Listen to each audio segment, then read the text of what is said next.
Saya sama Wendanya dia masih WhatsAppan tentang anak semuanya, dan terus dia cerita semuanya, dan ya itu yang saya bilang bangganya saya ya punya bunda yang hebat yang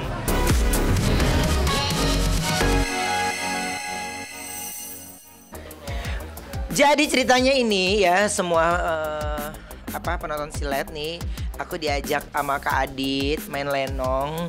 Ini udah sekian lama deh, lebih gimana? Lama deh. Pemirsa Silet RCTI, di sela-sela kesibukan kegiatan keartisan dan juga bisnisnya, akhir pekan kemarin Ruben Onsu kembali ke kiprah awalnya di dunia hiburan tanah air, yaitu ngelenong. Ya, Ruben kembali diajak sang guru yang juga pemimpin Sanggar Ananda, Aditya Gumai, untuk kembali unjuk kebolehan di panggung lenong komedi bersama anak-anak Sanggar Ananda dan sederet bintang senior lainnya. Dan inilah Ruben Onsu yang secara eksklusif memperlihatkan kepada tim silet persiapannya di belakang panggung. Mulai dari menyapa junior-juniornya di Sanggar Ananda, menunjukkan penampilannya sebagai polisi yang berpakaian preman, hingga menyapa para pemain lainnya seperti Zizi Shahab, Hari De Vretes, dan juga Krishna Mukti sebelum mereka naik panggung. Kadit, ini sebenarnya ceritanya apa sih? Jadi ceritanya ini konsepnya lenong modern ya. Di sini ada yang main selain Uben, ada Indro Warkop, Hari De Vretes, kemudian juga Krishna Mukti, Zizi Shahab dan lain sebagainya. Yeah. Nah, ini cerita yang terjadi kisah nyata di tahun 1970-an, Ben. Nah, yang terjadi pada masa bata zaman Jakarta Tempo dulu, kayak apa ceritanya, ntar lihat aja deh. Nah, yuk kita ikutin yuk, kita lihat suasana di backstage. Ini dia para anggota Sanggar Ananda yang ngisi acara. Sini dong. Sini. Tuh mereka. Iya. Ini udah latihannya udah berhari-hari loh, keren banget loh. Sini. Ada Zizi. Halo. Ada Kakak Hari. Halo. Oh my god. Oh, Kan tadi nggak ada, baru ditinggalin udah ada lagi. Tadi tinggalin lagi ada lagi di sini. Halo Kakak Krishna. Di sini sehat dong. Tuh, ada bintang-bintang top semua nih mainnya. Iya seneng maksudnya. Tapi yang pasti kan aku juga dikasih kesempatan sama Kak Adit. Kalau enggak juga nggak kepikiran bakal main lagi gitu. Jadi ya udahlah. Ruben itu susah. Waktunya susah. Jadi ya bisa dapetin Ruben, bisa dapetin Zizi, Krishna dan Hari De Vretes tuh. Ngumpulin mereka tuh luar biasa. Begini aja. Udah. Pokoknya itu kan bercandaan ya. Kan kalau polisi yang aslinya kan keren-keren ya. Ya udah lah gini aja. Udah. Ngerti lah pokoknya. Untungnya kan saya didampingi oleh senior-senior yang hebat kan gitu. Aku Bang Kadit aku waktunya gimana ini? Terus Kadit ini gimana gini? Udah, aman kok.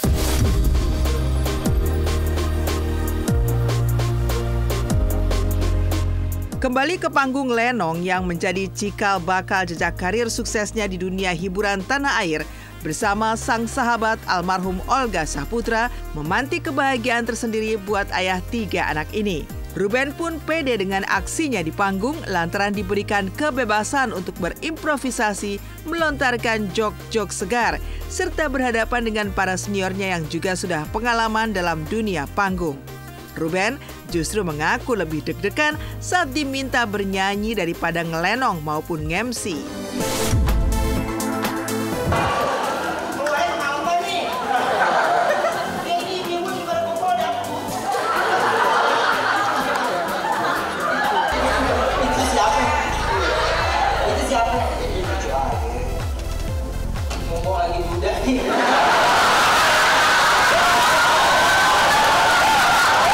Sebenarnya kan awalnya di Sanggar Ananda itu kan diajarinnya kan lenong gitu ya. Jadi ya udah lenong. Terus kan tapi kan nggak lenong doang, tapi diajarin acting, semuanya lah gitu diajarin. Cuman karena Sanggar Ananda besar dengan nama Lenong Bocah kan, jadinya ya banyak lah aku belajar dari lenong tuh, mandirinya, terus kebersamaan itu yang paling penting sih gitu. Karena suasana di backstage itu membuat kita menjadi dewasa. Enggak, gue mah kalau disuruh nyanyi gue baru deg-degan. Kalau kayak gini, nge-MC, lu mau 7 jam, 8 jam koprol, gue masih gue ladenin deh. Yang tadi kita lihat tuh ada adik-adik yang di belakang kita tuh, itu tuh dulu aku, Olga tuh ada di antaranya gitu. Selalu, dan terus nggak pernah ngelihat perannya kecil atau besar. Pokoknya intinya adalah kesempatan bisa berdiri di panggung aja itu udah, karena di antara ribuan anak-anak sanggar kan, tapi kalau kita masih masuk 200 di antaranya itu masih lega gitu, lega masuk gitu. Ya kalau apa yang dilakukan Ruben di panggung ataupun di depan kamera itu menurut saya ya memang hal yang biasa saya lihat pada saat latihan-latihan. Jadi apa yang ditampilkan Ruben itu adalah materi yang suka dibawakannya saat latihan improvisasi. Ya jadi ya dia punya ciri khas, termasuk juga Olga, termasuk Cika, Lia, kemudian Raffi Sinon, Farisa, Rahmat, itu satu angkatan.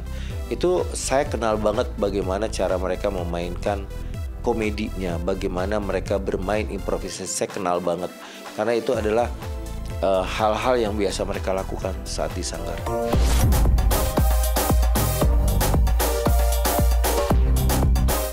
Selain comeback-nya ke dunia lenong, sosok Ruben Onsu juga kembali menjadi sorotan saat kemarin kompak menghadiri wisuda TK si bungsu Tania Putri Onsu bersama sang mantan istri Sarwenda, serta Onyo dan juga Thalia. Lantas apa kata Ruben tentang kekompakannya bersama Wenda yang justru kembali terlihat?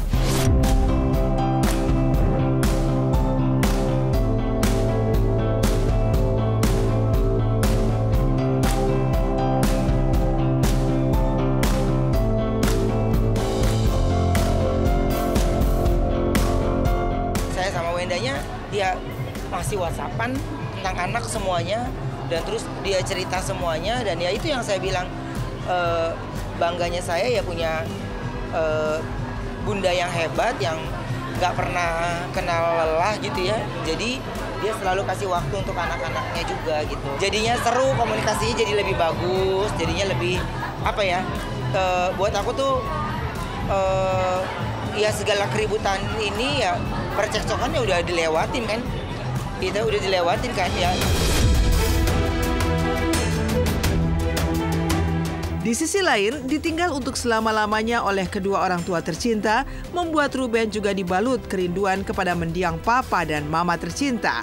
Apalagi pasca ia bercerai, Ruben seperti mendapat pesan khusus saat syuting kalau melihat di belakang kameramen tiba-tiba saja hadir sosok mendiang papa dan mamanya yang melambaikan tangan serta berbisik kepada dirinya agar tetap fokus. Sontak selesai syuting, Ruben pun langsung berziarah ke makam kedua orang yang sangat dicintainya itu. Lalu benarkah Ruben pun langsung menangis di makam kedua orang tuanya?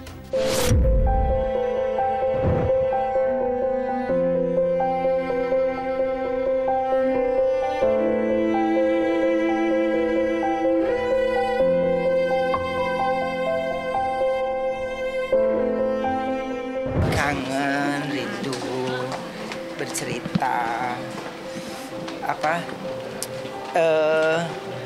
ya gimana sih ya, gue udah kagak di ibu bapak jadinya.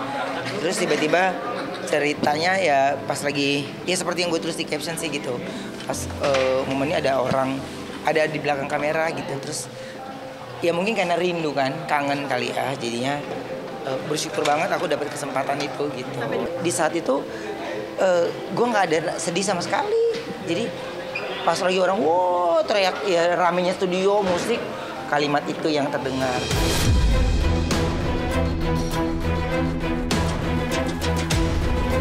Dari keseruan comeback-nya Ruben Onsu ke panggung lenong, di lain kisah rezeki dari Yang Maha Kuasa dalam bentuk momongan ternyata hingga kini belum juga menghampiri pasangan Janeta Janet dan Danu Sofwan.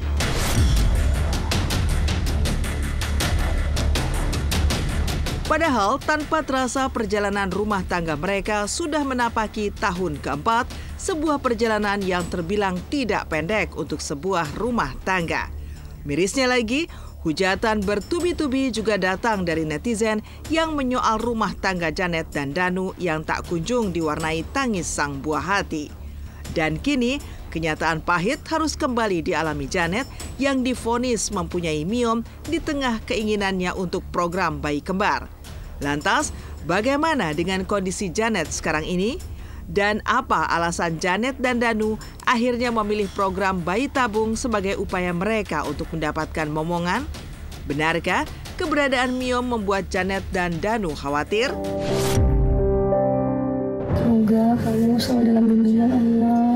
Allah menghapus semua dosa-dosa kamu, menjadi imam panutan aku. Allah mudahkan rezeki kamu dari segala arah. Allah mudahkan segala urusannya. Panjang umur, sehat, bahagia sama aku. Setiap ngecek ke dokter aku, alhamdulillah gitu sehat, nggak ada masalah. Tapi Allah punya rencana lain untuk lebih bersabar lagi, ya itu diuji lagi gitu lewat kesabaran. Cuma ini dong dikit, ada miom dikit ya. Bukan miom, apa sih? Miom. Oh iya? Ada miom, bukan kista, miom. Oh. Ada miom. Karena hormonal, betul. Ya.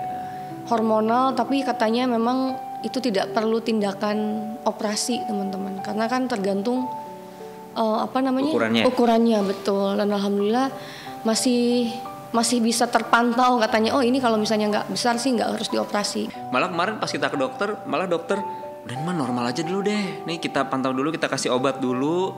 Iya, jadi tiap hari aku makan obat. Karena bagus nih, dua-duanya bagus. Malah dokternya yang pro ini ya. Pro alami dulu gitu. Kita coba ikhtiar dulu deh. Saya coba kasih obat dan lain sebagainya. Nanti sambil kita pantau. Betul. Ya, coba yang pasti kita ikhtiar terus lah. Goalsnya tetap nanti kita harus tahu batas akhirnya kapan, karena kan umur juga udah makin bertambah. Betul. Doain aja pemirsa yang terbaik, bismillah. Jadi miom tuh tumor tapi sifatnya jinak yang tumbuh di dalam rahim begitu. Dia bisa tumbuh di permukaan dari rahim, dia bisa tumbuh di dalam otot rahimnya, dia juga bisa tumbuh masuk ke dalam rongga rahimnya begitu. Jadi sifatnya jinak dan mungkin sekitar 20-30% perempuan itu juga punya miom. Dan ada faktor lain-lain juga, misalnya seperti faktor genetik, faktor keturunan itu juga bisa menjadi salah satu faktor yang menimbulkan terjadinya miom begitu. Di sisi lain, belum hadirnya momongan juga membuat Janet dan Danu hingga kini masih bisa terus merajut kebersamaan berdua saja. Karenanya, sosok Danu pun selalu terlihat hadir di sisi Janet dalam setiap kegiatan, baik saat liburan maupun saat sang istri berkegiatan. Seperti kemarin saat Janet dilantik menjadi Wakil Ketua Organisasi Masyarakat Ekonomi Syariah. Dan teman-teman anggota serta pengurus lainnya juga bisa memasangkan cukir sebagai simbolis dari masa kerja di periode berikutnya.